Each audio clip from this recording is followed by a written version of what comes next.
Why would anybody need something massive like this when you could have something like this? Machines that are half the size and just as efficient. These are the machines that you absolutely need in your survival world for Create. This thing right here is your compact steam engine. It is self-sufficient. It supplies its own lava and its own water. Infinite lava using cauldrons.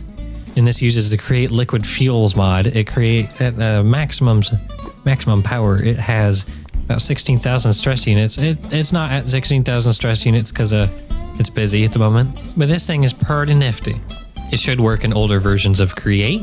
If it's in a 1, 2, 3 by 1, 2, 3, 4, and I believe this is 5 tall.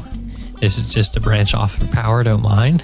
All in all, it's not too bad for being self-sufficient. I could make bigger ones. If you want me to make bigger steam engines and have them quote unquote compact, please let me know. These are kind of fun to make. Moving on to a breadwinner that is actually pretty cheap to make other than the mechanical arms. This multiplies your resources and recipes. How it works is we have an input for a saw, and we just kind of put that in here, and the saw multiplies the recipes with its regular Create recipes that we have. Like one stripped log can create 6 planks, and it's been running for a minute. The mixer also multiplies recipes. This is a good example of what it does. So to make andesite alloy, we typically take 2 andesite and 2 iron nuggets to make 1 alloy. However, if we put these in the mixer, it'll mix up the recipe and it'll make 1 andesite alloy from 1 of each ingredient instead, halving the cost of the recipe.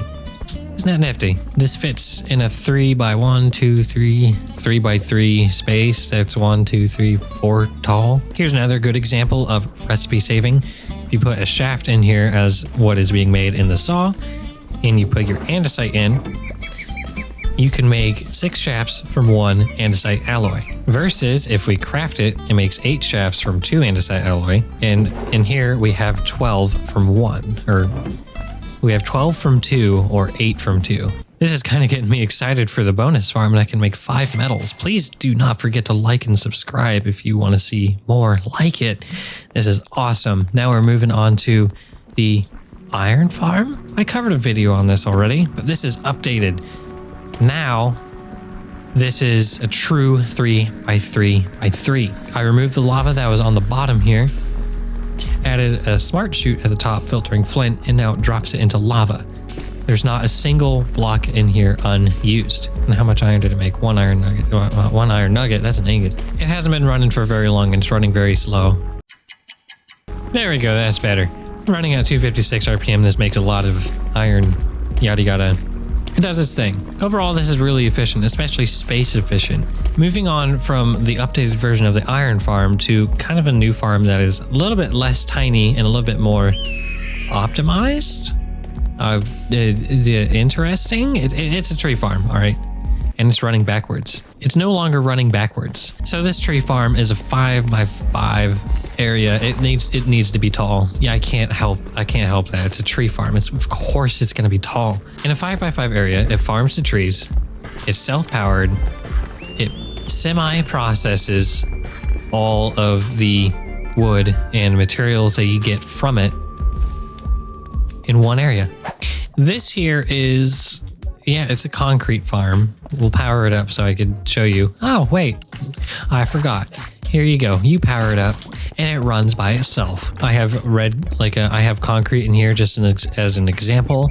It is using the Dragons Plus mod with the bucket of dye, or the liquid dye, just a lot of dye. It has 2 drills on here for maximum efficiency for size and speed. It's not incredibly fast, but it's not incredibly slow either. And it just sits here by itself, minding its own business. There we go. I just swapped it to a limestone farm.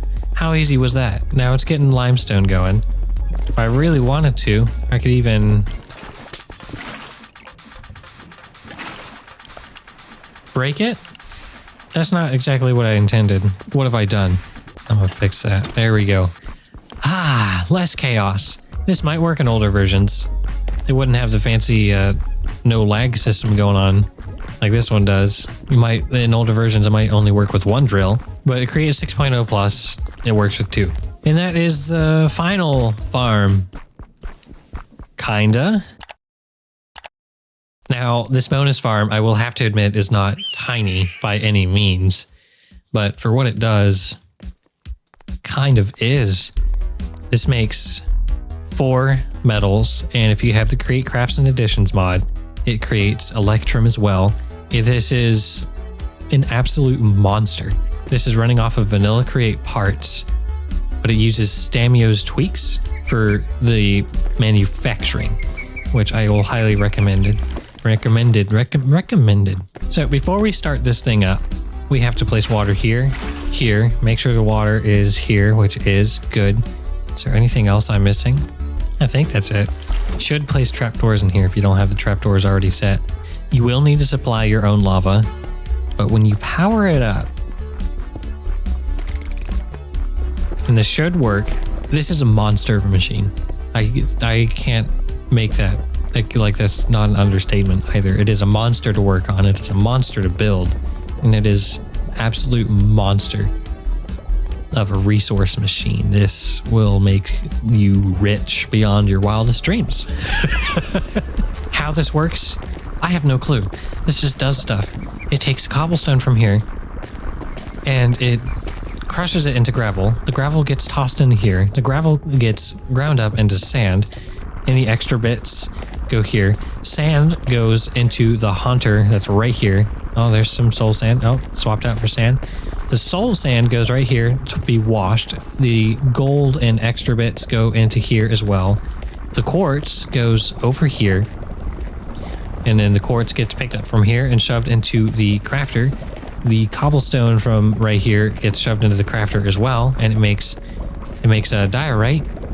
And then cobblestone from the same place here gets shoved into this basin with the diorite to make andesite in the mixer.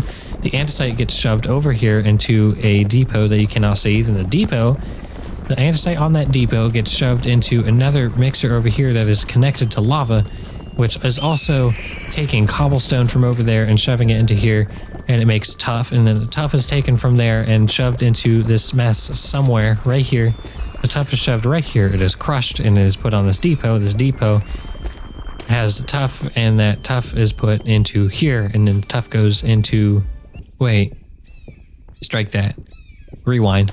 The tuff goes into here, it gets ground up, it turns into the metals and side products, and then the metals and side products get shoved into here, and then the metals and side products get shoved into here to become blocks and ingots, and that is the full story. That is an absolute complicated monster, and it just made an ingot, didn't it? It did. It made an electrum ingot. Nice. If we go to the back, you can see all the mechanical arms. I have a lot of these mechanical arms because they'll just start shuffling items around at random if it's less. It's weird. Like each of them has like a specific job that they cannot interact with each other for any reason whatsoever, or it breaks. So we have a lot of mechanical arms to solve that issue. If you enjoyed today's video, please don't forget to like and subscribe and comment, and see if you have any more machines you want me to build or you want to build and share. And a brief mention to and thank you for getting me over 500 subs. That was a lot faster than I thought. Wow. Thank you for the support. I wouldn't be doing this without you. This is amazing. I can't think of much more to say or make this video drag on any longer, so I'm gonna end it. Peace.